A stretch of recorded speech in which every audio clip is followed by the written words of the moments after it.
আসসালামু আলাইকুম। এই যে আমরা সবাই খাইতে বসছি।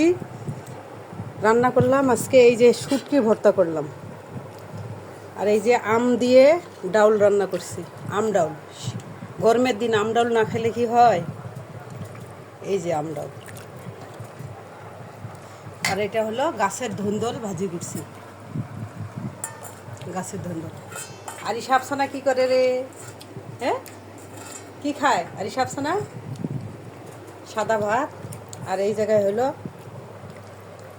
আলু ভর্তা। আলু ভর্তা প্রেমিক আমার হাজব্যান্ড, আলু ভর্তা খাবে।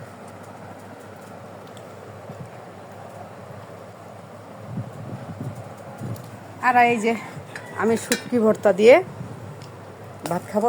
এই শুটকিটা অনেক মজা লাগে কিন্তু। এই যে আরিশা আফসানা নাকি নিবে, এই যে বাবা নেও আফসানা। অনেক মজা তাই না? ভেজ রে বলো, অনেক মজা, দারুণ।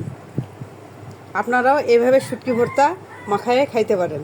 শুটকি ভেজে নিয়ে কাঁচা পেঁয়াজ দিয়ে কাঁচা তেল দিয়ে মাখাইলে কিন্তু অনেক মজা লাগে। আমি কিন্তু এটা কাঁচা মরিচ শুকায় নিয়ে এই ভর্তাটা মাখাইছি। এটা দিয়ে কিন্তু ভর্তা কিন্তু দারুণ টেস্ট লাগে।